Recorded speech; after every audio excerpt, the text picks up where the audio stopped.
নাজিরা বাজার গিয়েছিলাম প্রফেসরকে নিয়ে, সাথে ওনার বোনও ছিল। সেখানে থেকে ঘুরে এটা সেটা খেয়ে ফেরার পথে প্রফেসর বলল সে ফিরে যাচ্ছে লন্ডন। জানিসই তো, আজ পর্যন্ত কোনো স্যার ম্যামের ফেভারিট স্টুডেন্টের লিস্টে আমি ছিলাম না। তাদের কাছে নুভা বলতেই আতঙ্ক। এই বুঝি আমার সাথে লাগতে আসলে চাকরি যাবে, এই হবে সেই হবে। আমি স্টুডেন্ট ভালো না, অবাধ্যতায় অসভ্য, অবাধ্যতায় অভ্যস্ত। এমনকি আমারও টিচার নামক এই জাতিকে সহ্যই হতো না। But professor Barish is different. উনি বাকি সবার মতো আমাকে স্টুডেন্ট হিসেবেই দেখেছে। আমার এই অবাধ্যতা মেনে নিয়েই আমায় শিখিয়েছে। এই জীবনে প্রথম কোনো টিচার আমাকে শিক্ষা দিতে পেরেছে। অন্যরা হয়তো বা চেষ্টা করেছিল, কিন্তু আমি নিতে পারিনি। তাই একটু খারাপ লাগছে উনি চলে যাবেন ভেবে, কিন্তু মুড আরো বেশি খারাপ হওয়ার কারণ অন্যটা। বাঁ হাতে তর্জনী দিয়ে আর্দের টি শার্টের ওপর আঁকিবুকি করছে নুভা। আর্দ হাঁটার মাঝে আর চোখে তাকায়। মন খারাপের কারণটা তার জানা নেই এমনটা না, সে জানে মূল কাহিনী। এবার যে কী পরিমাণ ভয়ঙ্কর এক ঝড় বয়ে যাবে ওদের ওপর দিয়ে তা নুভার নীরবতায় প্রকাশ্য। হুট করে আর্দের দুগালে হাত রেখে কাচড়ে নিল নুভা। ওর কপালে নিজের কপাল ঠেকালো। বদ্ধ অক্ষি যুগালের ঘন পাপড়ির পানের এক দৃষ্টিতে চেয়ে আছে আর্দ। পলক ফেললেই সর্বনাশ, নিজেকে সামলে রাখা দায় হয়ে যাবে। নুভা ঠোঁট নাড়িয়ে বলল, আমাকে কথা দে আদ্র, তুই পিছিয়ে থাকবি না, যাই হয়ে যাক এগিয়ে যাবি। তোর এত বছরের পরিশ্রম বৃথা যেতে দিবি না, হাসিল করে নিবি তোর প্রাপ্য। প্রমিস কর। আর্দ বলতে পারল না, গলায় আটকে যাচ্ছে কথাগুলো। খুব করে বলার ইচ্ছে থাকলেও মন তার বিবেকের সাথে পেরে উঠছে না। নুভা টেনে নিল ওর দুগালে হাত রেখে। এবার ওর নাকের সাথে স্পর্শ হলো আর্দের নাক। নুভা বলল, এই দেহের রূহ থাকা পর্যন্ত কেউ তোর কিছু করতে পারবে না। চোখ তুলে তাকালে ওদের জীবন জ্বলন্ত নরক বানিয়ে দিব আমি। চোখ মেলে তাকায় নুভা। সেই জল জ্বলে নীলাভ চোখে যেন হারিয়ে গেল আর্দ। হৃদস্পন্দন গাঢ় হলে ওর। আর্দের স্পর্শরত নাকে নাক ঘষে নুভা স্বগরোক্তি সুরে বলল, ভালোবাসে অপদার্থ, তোর উড়নচণ্ডী অনেক ভালোবাসে তাকে। আর্দ্র শক্ত করে জড়িয়ে ধরে নুভাকে নিজের সাথে মিশিয়ে নেয়। মেয়েটার ডান কাঁধের ওপরে পড়ে থাকা চুলগুলো সরিয়ে নেয় হাতে। কানের কাছে মুখ করে আর্দ্র মোলায়েম গলায় বলল, আমি স্বাগতম জানাবো সেই ধ্বংসকে, রং কেড়েনি করা আমার দেহ থেকে, আমার আত্মা থেকে। তবু আমি থাকবো পোড়া কয়লা, আর তুই আমার অগ্নিশিখা। বেডের দিকে এগিয়ে নুভাকে শুয়ে দেয়, গায়ে চাদর টেনে দেয় আর্দ্র। চোখ মুখে পড়ে থাকা চুলগুলো ঠিক করে মৃদু হাসেও। নুভা মন্ত্রমুগ্ধের মতো দেখছে আর্দ্রকে। আচনাক হাত বাড়িয়ে দেয় ওর দিকে। আর্দ্র ঝুঁকে বসতে বালিশ থেকে মাথা উঁচিয়ে নুভা ওষ্ঠ ছোঁয়ালো ললাটে। বলিষ্ঠ হাতটা টেনে জড়িয়ে ধরে নুভা অন্যদিকে মুখ করে শুয়ে পড়ে বলল, আমি ঘুমের দেশে যাওয়ার আগে তুই রুম থেকে বেরোলে একদম না ফেরা দেশে পাঠিয়ে দিব তোকে। আর্দ্র হতবিহ্বল হয়ে পড়ল। পরক্ষণে নিজেকে সামলে নিয়ে আধশোয়া হয়ে পাশে বসে নুভার মাথায় হাত বুলিয়ে দিতে লাগলো ও। সকাল 11টা বাজতে চলেছে। লম্বা ঘুম থেকে উঠে ফ্রেশ হয়ে ওঠার সদস্যরা নাস্তা করতে এসেছে। ঢুলতে ঢুলতে এসে ধপ করে চেয়ারে বসে পড়ল নুভা। চোখ জুড়ে ঘুমের রাজ্য। সে সবার উদ্দেশ্যে অস্পষ্ট স্বরে বলল, ঈদ মোবারক সবাইকে। বিষম খেলেন রিয়াজ। পায়েল তার দিকে পানির গ্লাস বাড়িয়ে দিলেন। পেপার রেখে হেসে উঠলেন ইলিয়াস। নাজদিন এই সুযোগে পেপারটা ছিনিয়ে দূরে ছুড়ে দিলেন। আশার হাসি থামিয়ে নুভাকে শুদ্ধ করে দিয়ে বললেন, ঈদ না বনু, শুভ সকাল হবে। এই একই আদ্র কই? নুভা চোখ মেলে তাকিয়ে চারপাশ পর্যবেক্ষণ করে। আশান মজার ছলে বলল, কেন রে, ভাইকে ছাড়া কি তুই মুখে খাবার তুলবি না? হাই, কিভাবে বুঝলি? এত বুদ্ধিমান তুই, তোকে তো ব্রিটিশ মিউজিয়ামে সাজিয়ে রাখা দরকার। ওয়েট, এবার আনাসদার সাথে পাঠিয়ে দিব তোকে। কই পাঠাবি? আশার পাশের চেয়ার টেনে বসলো আনস। নুভা ঠিক জবাব দেওয়ার পূর্বে সদর দরজা পেরিয়ে এগিয়ে এলেন প্রণতা। নুভা দুদিকে হাত বাড়িয়ে উচ্চস্বরে চেঁচিয়ে বলল, গুড মর্নিং জান, তোমার অপেক্ষায় তো ছিলাম। এসো আমার কোলে বসো। সকাল সকাল নাস্তা করার বদলে চার খাওয়ার ইচ্ছে জেগেছে বুঝি? হ, এখন তো এসবই বলবে। উঠবি পেয়ে গেছো, দুদিন পর হাবি বানিয়ে হাত ধরে চলে যাবে। তখন ভুলে যাবে আমাদের একত্রে টানানো মুহূর্তগুলো। সেসব স্মৃতির পাতায় থাকবে শুধু। আনস আশান একসাথে তালি দিয়ে বাজিয়ে উঠল। আশার মুচকি হাসছে। প্রণতা রাগী নজর বুলিয়ে আসানের পানে বসে পড়ল। সিঁড়ি বেয়ে নেমে এলো আর্দ্র। সবার দিকে নজর বুলিয়ে নুভার পানে স্থির তাকালো। দ্রুত পায়ে এগিয়ে ওর পাশের চেয়ারটা দখলে করে নিল। বিষয়টা রুহানির চোখে পড়ল বেশ গভীরভাবে। চোখে চোখে কথা বলা দেখে আরও অবাক হয় রুহানি। তবে অন্য কেউ বিষয়টা লক্ষ্য করেছে বলে মনে হয় না। খাওয়ার মাঝে নুভা বলল, বুড়ো রিসেপশনের অনুষ্ঠান পরশুর বদলে কাল করা যায় না? নুভার সম্বন্ধ শুনে বিস্ফোরিত নয়নে তাকায় রুহানি। ইলিয়াস ভ্রুকুচকে শুধায়, কাল কেন? কালকে সমস্যা নভ্য। তবি তো বলেছিলে অনুষ্ঠান পরশু হলেই ঠিক হবে। তা বলেছিলাম, কিন্তু তখন ভাবিনি। এখন ভাবছি, কারণ সাথে ভাবি আছে। রিসেপশন সেরে ভাইয়া ভাবিকে সেট আপে পাঠিয়ে দিব। আফটারঅল ওদেরও তো সুরামাসে বেসামাল তালে চলার অধিকার আছে। খুব খুব করে কেসে উঠল আশার। অন্যদিকে মুখ ঘুরিয়ে তাকাতেই আনাসকে দাঁত বের করে হাসতে দেখে ওর কাশির মাত্রা বেড়ে গেল। রুহানি পারছে না হাওয়ায় মিলিয়ে যেতে। এতদিন মেয়েটাকে রহস্যময়ী উপাধি দিয়েছিল সে, এখন সাথে আরেকটা উপাধি যোগ হলো, ঠোঁট কাটা। রিয়াজ না শোনার ভান করে খাওয়ায় মনোযোগী। নাজদিন, ইলিয়াস নিজেদের মাঝে ঠোঁট চেপে আসছেন। পায়েল করুণ দৃষ্টিতে চেয়ে আছে নুভার দিকে। মেয়েটাকে মানুষ করতে পারলেও জিভা সামলে কথা বলতে বলা শেখাতে ব্যর্থ হয়েছেন তিনি। আসান প্রকোচকে সবার পানে চেয়ে প্রণতার দিকে মাথায় এগিয়ে বলল, ওই দোস্ত, সুরামাস বলতে? চৈত্র মাস, তবে তার গুণধর বোনও এখনো ডাবল মিনিং জড়িত করে কথা বলছে। নাক মুসকুসকায় প্রণতা। আসান কিছুটা সময় নিয়ে আসল অর্থ বুঝে চেঁচিয়ে উঠল, এই না হলো আমার বোনও? I am proud of you. আমার বেলায় কিন্তু এর চেয়েও ড্যাশিং লেভেলের উক্তি প্রকাশ হবে। আর্দ্র অগ্নিদৃষ্টি নিক্ষেপ করতেই চুপসে গেল আসান। নুভা সবার আড়ালে ওর দিকে ফ্লাইং কিস ছুড়ে দিতেই হকচকিয়ে যায় আর্দ্র। খাওয়া দাওয়ার পাট চুকিয়ে রিসেপশনের অনুষ্ঠান প্রায় শেষের দিকে। রয়্যাল ব্লু লেহেঙ্গা পরে এদিক সেদিক ঘুরে বেড়াচ্ছে নুভা, যেন এক অপ্সরা হেঁটে যাচ্ছে একরাশ মুগ্ধতার সহিত। আশেপাশে সবার নজর তার পানে, কিন্তু ওর মন অন্যদিকে। সে কাঙ্ক্ষিত দিনটি অতি নিকটে। এতদিনের পরিকল্পনার প্রতিফলন দেখার জন্য তর সইছে না। তবে অপেক্ষা করতে হবে আর এক কি দুদিন। হুট করে ওর ভাবনায় ব্যাঘাত ঘটিয়ে প্রকট হয় মানসিক। শুভ্র কোট প্যান্ট আর কালো শার্টে বেশ মানিয়েছে ছেলেটাকে। ভদ্রভঙ্গিতে হাত বাড়িয়ে দেয় মানসিক। নুভার ভ্রু কুঁচকে হাত রাখতেই হাতের উল্টো পিঠে আলতো করে ঠোঁট ছোঁয়েও দৃঢ় শেষে বলে, মাশাল্লাহ, স্বয়ং সাত আসমানের পরীর সাথে সাক্ষাৎ হয়েছে। সৌভাগ্য আমার। আমাকে অপরূপ লাগছে নবচারিণী, নজর না লাগুক। নুভা চুপ যায়। মানসিক ধীরে হাতটা ছেড়ে দিয়ে বিচলিত হয়ে শুধায়, এভরিথিং ওকে নুভা? তোমাকে কেমন যেন দেখাচ্ছে, অসুস্থ লাগছে। নুভা কিছু না বলে চেয়ে রইল ওর পানে। কিছুক্ষণ বাদে ধীর গলায় বলল, তুমি সব জানতে, তাই না? কিসের কথা বলছো? প্রশ্নবিদ্ধ নয়নে তাকিয়ে আছে মানসিক। নুভা দু কদম এগিয়ে চোখে চোখ রেখে বলল, এসবে তুমিও সামিল ছিলে, কিন্তু একটা কথা কান খুলে শুনে ব্রেনে সেট করে নাও। আমি তোমাকে বিয়ে করব না। এজন্য যদি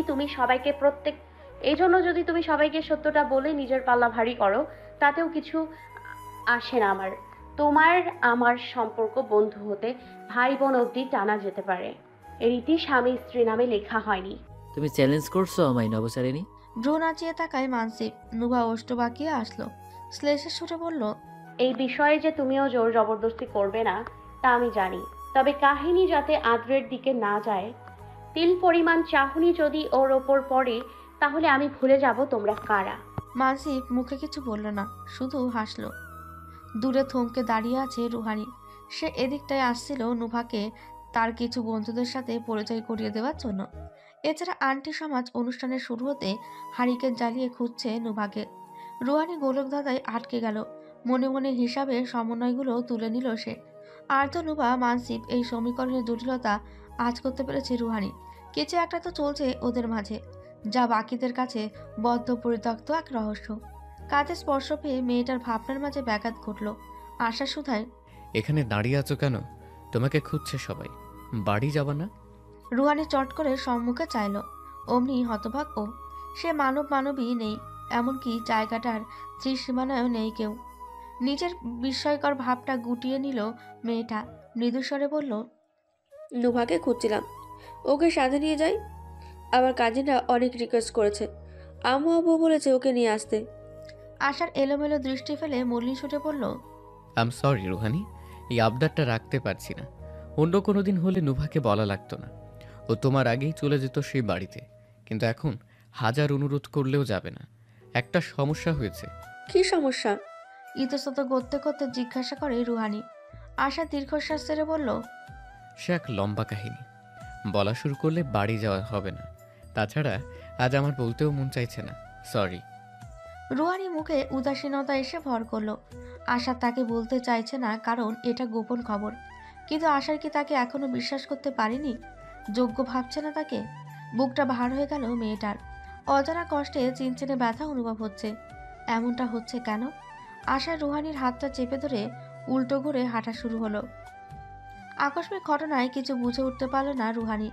নীরবতা ভেঙে আশার বলল, আমাদের জীবনে ভালোবাসা আসে যখন আমরা এর জন্য প্রস্তুত থাকি না, কিন্তু যখন এটি সবচেয়ে বেশি প্রয়োজন হয় তখন এটি আমাদের ছেড়ে যায়। কিন্তু তুমি একদম ঠিক সময় আমার জীবনে এসেছো। ধন্যবাদ রুহানি। রুহানি ড্যাব ড্যাব করে তাকায়। চোখ দুটো অশ্রুতে টলমল করছে। আশার হাঁটা থামিয়ে মুচকি হাসে।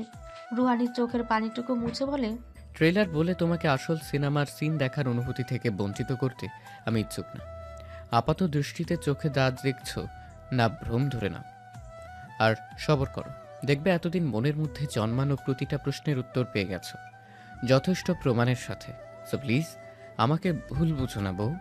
ব্রিজের কিনারায় দাঁড়িয়ে আছে বারিশ। দৃষ্টি আকাশের জুড়ে ছড়িয়ে ছড়িয়ে থাকা ঝলমলে তারার দিকে।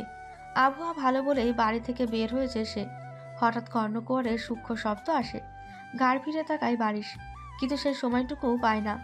পূর্বে একটা কালো বাইক এসে ব্রেক কষল তার সম্মুখে। খানিকটা হকচকিয়ে ওঠে বারিশ। বাইকের ওপর বসা আগন্তুক মাথার সাদা হেলমেটটা খুলে আসলো।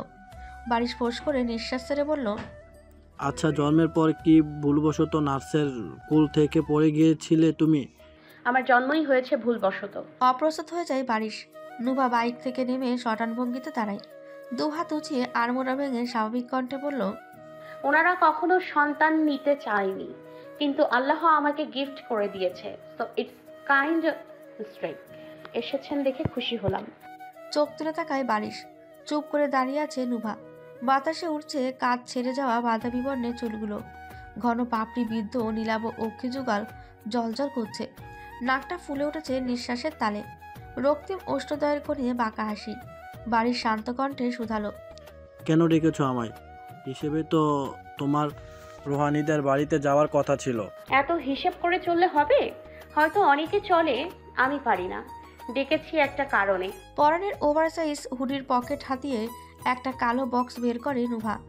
বার কয়েক শ্বাসকার্য চালিয়ে বারিশের দিকে বক্সটা বাড়িয়ে দিয়ে বলে, আমার এই একটা মাত্র ছোট শখ আছে, জানি না পছন্দ হবে কি না, তবে ভালো না লাগলেও আই হ্যাভ অপশন। বক্স সহ এই ব্রিজ থেকে নিচে ফেলে দেবেন। কৌতূহল বশত বক্সটা হাতে নেয় বারিশ। সেটা খুলতেই চক্ষু কপালে ওঠার উপক্রম।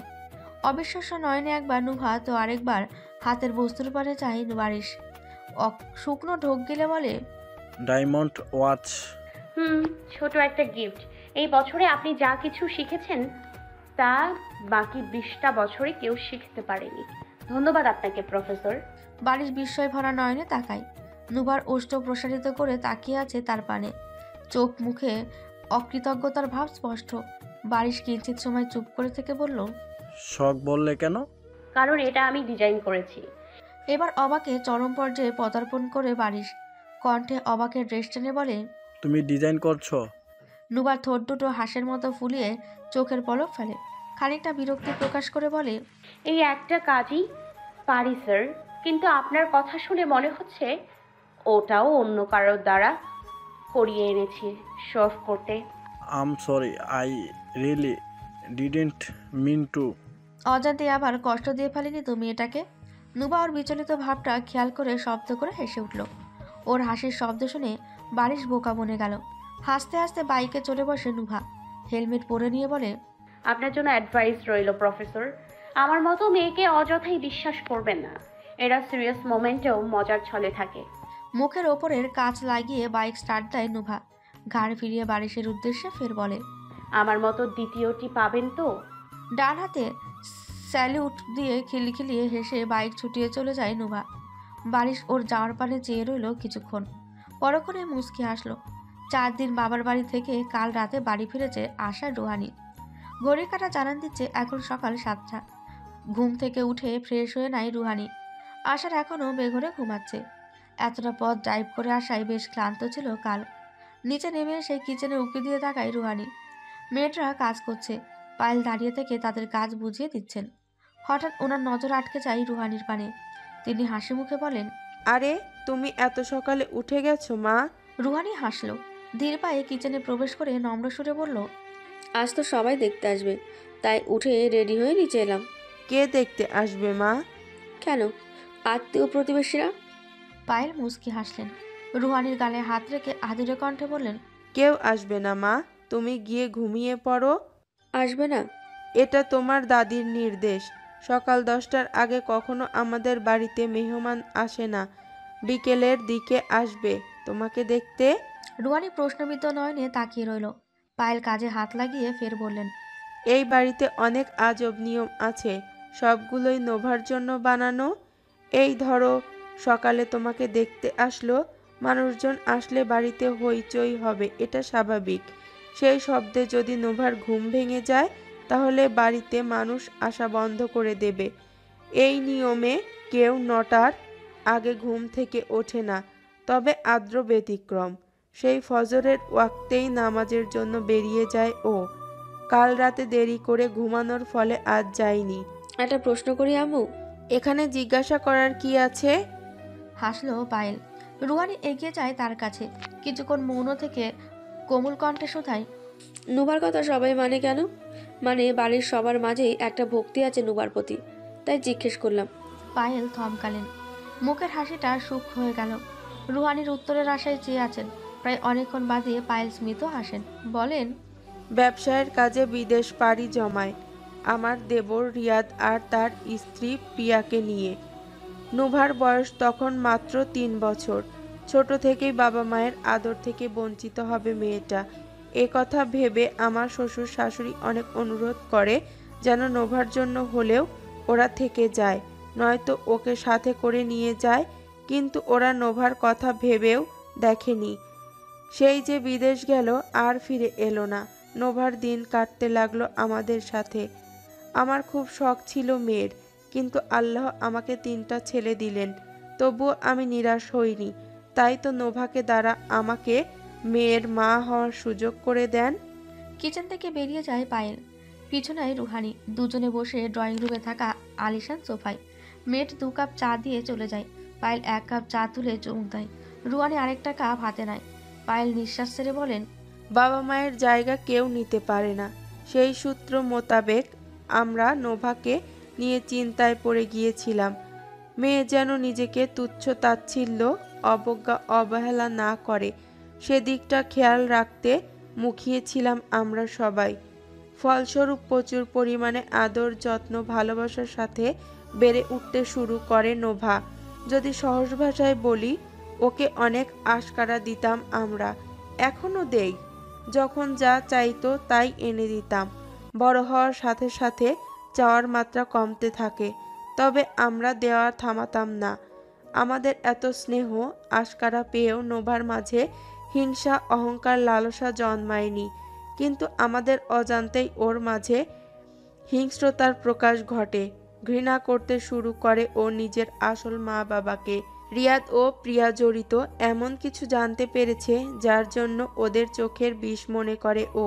কি সেটার উত্তর আমরা জানি না। কিঞ্চিত থামলেন তিনি। চায়ের কাপে চুমুক দিয়ে শ্বাস নিয়ে ফের বললেন, প্রিন্সেস ট্রিটমেন্ট নামের একটা জিনিস আছে, তবে নোভাকে যা দেয়া হয় তা কুইন্স ট্রিটমেন্ট বললেও ভুল হবে না।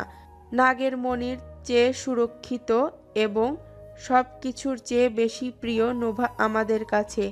ধীরে ধীরে ওর সাথে মিশলে তুমি নিজেও ওর মায়ায় পড়ে যাবে। মেয়েটা আমার গম্ভীর হলেও অমায়িক। কাল সুযোগ পাইনি, মাথায় তুলে রাখে বাড়িটা। আজ দেখতে পাবে ওর কাহিনী। ঘুম থেকে উঠুক। রুহানি মুগ্ধ দৃষ্টিতে চেয়ে আছে। তাকেও কি এমনভাবে আদর যত্ন স্নেহের সহিত ট্রিট করা হবে? ভাবনার মাঝে ব্যাঘাত ঘটল চিৎকার চেঁচামেচি। হকচকিয়ে ওঠে রুহানি। সিঁড়ির দিকে যেতেই বিস্ময়ে হা হয়ে যায় ও। নুভাকে কাঁধে তুলে নেমে আসছে আর্দ্র। দু হাতে ওর চুল খামচে ধরেছে নুভা। ধস্তাধস্তি করছে দুজনে। বাকিরাও শব্দে ইতিমধ্যে শয্যা ছেড়ে রুম থেকে বেরিয়ে পড়েছে। তবে এই দৃশ্য দেখে কারো প্রতিক্রিয়া দেখা গেল না। নুভার আগে গজগজ করতে করতে বলল, আমি যাবো না, এক্ষুনি নামা আমাকে। তুই যাবি, তোর ঘাড়ও যাবে। বিয়েতে খেয়ে দে 5.5 কেজি ওজন বেড়ে গেছে তোর। আমি কি মডেলিং করবো যে ওজন বাড়লে বাতিল? এত উপরে ফিটফাট থাকার দরকার নেই আমার। ভেতরে তো সেই সদরঘাট তুই। যাচ্ছে তাই বলে যাচ্ছিস না? বলতে থাক। আজ পুরো সদরঘাটে চক্কর দেওয়াবো তোকে, না হলে তোর নাম পাল্টে পার্মানেন্টলি অপদার্থ রেখে দিব। জানি আমি, এসব কিছু করা লাগবে না। আমি বাদে কেউ তোকে অপদার্থ ডাকবে না। আর তো একটুও শুনলো না ওর কথা। সে অবস্থায় নুভাকে নিয়ে বেরিয়ে গেল বাড়ি থেকে। বাকিরা এসব দেখে যে যার মতো ফের ঘুমাতে চলে গেল। শুধু দাঁড়িয়ে রইল রুহানি। ঘটনার সবকিছুই মাথার উপর দিয়ে গেল মেয়েটার। বইয়ে মুখ গুজে ক্যাম্পাসের ছাদে জুড়ে পায়চারি করছে প্রণতা। আজ তিজা ভার্সিটি আসেনি, জানিয়েছে কাজ আছে বাড়িতে। সেই উছিলায় আসানো পড়ে পড়ে ঘুমাচ্ছে বাসায়। হুট করে পিলারের ওপর রাখা ফোনটা শব্দ করে বেজে উঠল। বইয়ের ভাঁজে আঙুল দিয়ে ফোনটা হাতে নিয়ে রিসিভ করলো প্রণতা। আনুশ কল করেছে। সারাদিন খালি বইয়ে ডুবে থাকলে হবে ম্যাম? আশাতের বিয়ের বাহানায় তো পড়াশোনা বাদই দিয়েছিলাম। আজ দীর্ঘ 3 সপ্তাহ বাদই বই হাতে নিয়েছি। আরও কয়েকদিন ছুটি নাও। আসার হানিমুন থেকে ফিরলে না হয় পড়তে বসো। আশ্চর্য, কি যা তা বলে যাচ্ছেন। যাই হোক, আপনি রাতে কেন কল দিলেন? তোমার মাথার উপর সূর্য উঠবে প্রণতা। কিন্তু আপনার এখানে এখন গভীর রাত। কল রেখে ঘুমান, সকালে অফিস আছে। ইস, কবে যে সম্মুখে দাঁড়িয়ে কোমরে হাত বেঁধে এই কথা বলবে, এইটুকু অপেক্ষায় আমার চুল পেকে যাচ্ছে। শব্দ করে হেসে উঠল প্রণতা। 5 দিন হলো আনুশ লন্ডন ফিরে গেছে। মূলত একটা চুক্তির জন্যই ফিরতে হয়েছে তাকে। আরও মাস 2 বাদে লন্ডন থেকে অস্ট্রেলিয়ার ক্যানবেরিয়াতে শিফট হয়ে যাবে কাজের সূত্রে। এই প্রস্তাবটা আরও অনেক আগে থেকেই আসছিল, কিন্তু আনুশ পাত্তা দেয়নি। কারণটা হচ্ছে আশার। যেখানে প্রাণপ্রিয় বন্ধুর সাথে এক শহরে থাকা যাচ্ছে, সেখানে যত বড় প্রস্তাবে আসুক কেউ সহজে রাজি হয় না। তবে এবার ব্যাপারটা আশার জানতে পেরেছে এবং আনুশকে বুঝিয়ে সুঝিয়ে, এমনকি সুযোগ বুঝে শাসিয়েও দিয়েছে। ফলে বাধ্য হয়ে আনুশ চলে এসেছে লন্ডনে। কাজ সেরে স্থায়ীভাবে ক্যানবেরার জন্য বেরোতে হবে। প্রণতার হাস্যধ্বনি শুনে চোখ মেলে তাকায় নুভা। সকালে পড়ার জন্যই প্রণতা ওকে টেনে টেনে ভার্সিটি নিয়ে এসেছে। এখানে এসে কাজের কাজ কিছুই হয়নি। বইপত্র সাইডে রেখে শুয়ে পড়েছে নুভা। সময়ের ব্যবধানে একটু চোখ লেগে এসেছিল। বাম কাত হতেই ডান কাতে ঘুরে শুতেই ভ্রু কুঁচকে নেয় ও। দূরে যেদিকে চোখ যায় বড় বড় ইমারত। পিটপিট করে চেয়ে পর্যবেক্ষণ করে হাসল নুভা। বসা থেকে উঠে বসে পেছনের দিকে হাতের তালু ছড়িয়ে ভর দিল বাহুতে। সতেজ হাওয়ার ঝাপটায় চোখ মুখ বন্ধ করে নিঃশ্বাস নিল মেয়েটা। আব্বে, নাম ওখান থেকে। ঘাড় ফিরিয়ে চায় নুভা। আর্দ্র দ্রুত পায়ে এগিয়ে এসে নুভার হাত চেপে ধরে। আর্দের ভয়ানক গর্জন শুনে থতমত খেয়ে যায় প্রণতা।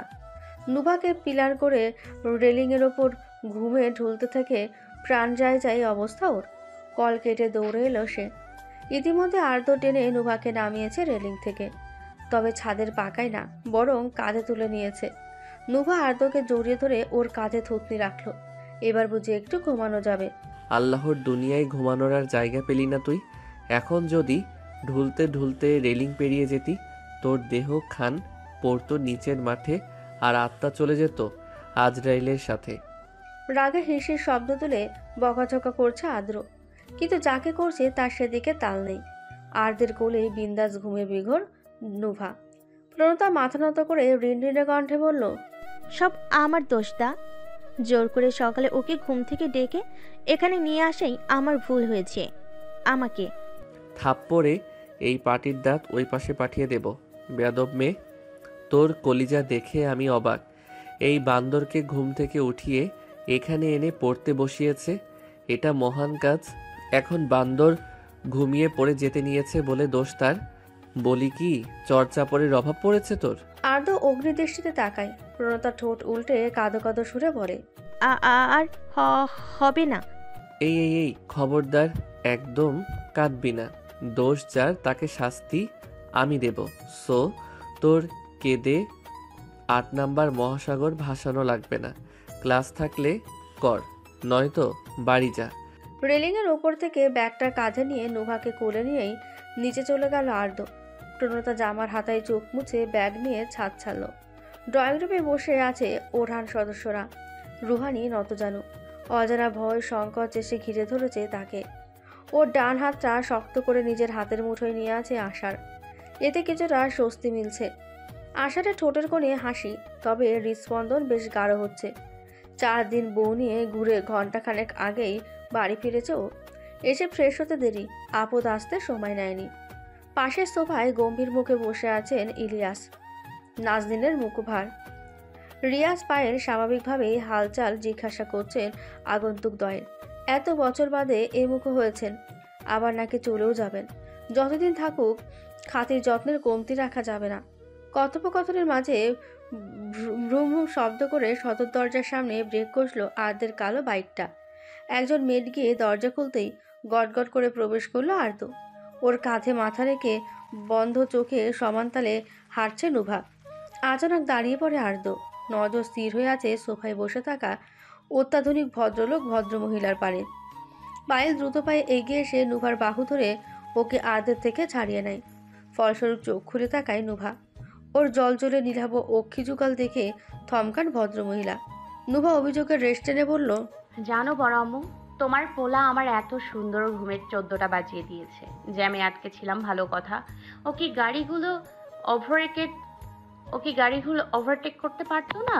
আজ তো একখান অপদার্থ, ওর জন্য আমার ঘুম হারাম হয়ে গেল। একদমে কথাগুলো বলে জোরে নিঃশ্বাস ছাড়ল নুভা। মুখে হাসি ফুটিয়ে ফের বলল, বিচার দিয়ে একটু শান্তি লাগতেছে। চট করে পেছন থেকে ওর মুখ চেপে ধরল আর্দ। ভদ্রভঙ্গিতে দৃঢ় কণ্ঠে বলল, আসসালামু আলাইকুম ছোট আব্বু আম্মু। গম্ভীর মুখে সালামের জবাব দিলেন রিয়াদ প্রিয়া। এত করে নুভার চোখ গেল তাদের ওপর। শুরুতে এমন ফিটফাট পোশাকে দেখে ভেবেছিল আশার বোধহয় শোপিস হিসেবে এই কাঠের পুতুল কিনে এনেছে। এখন থেকে জীবন্ত মানুষেরা। নিজের উদ্ভর ভাবনার মাঝে আর্দ্র হাতটা মুখ থেকে নামিয়ে নেয় ওর। রিয়াদ পূর্ণ দৃষ্টি মেলে তাকিয়ে আছেন মেয়ের দিকে। যেমনটা ভেবেছিলেন তার চেয়েও বেশি কঠোরতা নুভার চোখ মুখে উপচে পড়ছে। প্রিয়া তীক্ষ্ণ নজরে পরখ করছে নুভাকে। বড় হওয়ার সাথে সৌন্দর্য বেড়ে 1000 গুণ, তবে এই সৌন্দর্যই কাল হয়ে দাঁড়াবে। ওনারা দুজনেই চুপ করে রইলেন নুভা নিজ থেকে কিছু বলবে সেই আশায়। কিন্তু নুভা কিছুই বলল না। এগিয়ে এসে ধপ করে শুয়ে পড়ল রুহানির কোলে। বেচারি রুহানি হাঁসফাঁস করতে লাগলো। রিয়াদ প্রিয়ার নজর যে এখন তার উপর নিবদ্ধ। পিনপতন নীরবতা ভেঙে আর্দ্র বলল, আপনারা এত জার্নি করে এসেছেন, ফ্রেশ হয়ে আসুন। হ্যাঁ, আদ্র ঠিক বলেছে। রিয়াদ, প্রিয়াকে নিয়ে রুমে চলে যাও, রুম পরিষ্কার করা হয়ে গেছে বললেন রিয়াজ। রিয়াদ ছোট করে হুম বলে উঠে দাঁড়ান। প্রিয়াকে সাথে নিয়ে সিঁড়ি বেয়ে ওপরে চলে যান। তারা যেতেই গোপনে নিঃশ্বাস ছাড়ে রুহানি। পায়েল বসে পড়লেন রিয়াজের পাশে। নুভা মুখে চুইংগাম পুরে বলল, এই আপদ কি সারপ্রাইজ দিতে এসেছে? যদি তাই হয় তাহলে বলছি, আমার এসব তিক্ত সারপ্রাইজ পছন্দ না। নুভা, শত হলেও আব্বু আম্মু হয় তোর, এভাবে কথা বলা মানায় না। আষাঢ়ের কথায় প্রতিবাদ জানিয়ে এতক্ষণে মুখ খুললেন নাজদিন। কাট কাট গলায় বললেন, জন্ম দিলেই বাবা মা হয় না আশা, এতে যোগ্যতা মায়া মমতা লাগে। আর ওরা যা করেছে তা জানার পরও নভাকে ওদের মেয়েকে বলা বোকামি ছাড়া কিছুই না। গমগমে সুর টেনে বললেন ইলিয়াস। রিয়াজ বাবা মায়ের দিকে এক পলক চেয়ে উঠে দাঁড়ালেন। এখন একটু আরাম না করলে নির্ঘাত প্রেশার বেড়ে যাবে। পায়েল নীরবে পা বাড়ালেন কিচেনের দিকে। নুভা রুহানির চিন্তিত মুখ দেখে ওর গালে হাত রেখে বলল, ভাইয়ার সাথে রুমে যাও ভাবি, এখন রেস্ট না করলে পরে সময় পাবে না। কথার অর্থ বুঝল না রুহানি, কিন্তু ওর নজরে এড়ায়নি নুভার নীলাভ চোখ দুটো ধূসরে পরিণত হওয়া। হুড়মুড়িয়ে সিঁড়ি দিয়ে নেমে এলো আসান। ভীষণ এলোমেলো অবস্থা ওর, হবেই বা না কেন। এই কয়দিন বিয়েতে আনন্দ ফুর্তিতে মেতে থাকায় ঘুম থেকে বিদায় নিয়েছিল। কাল রাতে এশারের নামাজ পড়ে 2টো ডোজ খেয়ে যে ঘুমের রাজ্যে পাড়ি জমিয়েছে কেবলমাত্র উঠল।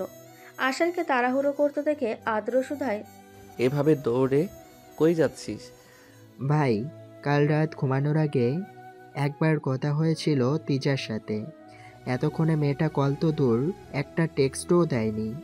আবার এখন ফোন বন্ধ। আমি ওর বাড়ি যাচ্ছি। গড়গড় করে কথাগুলো বলে দ্রুত বেরিয়ে পড়ে আসান। বাড়ির সবাই জানে ওদের সম্পর্ক সম্বন্ধে। তাই আর প্রশ্নের সম্মুখীন হতে হলো না। নুভা রুহানির কোল থেকে মাথা তুলে উঠে দাঁড়ায়।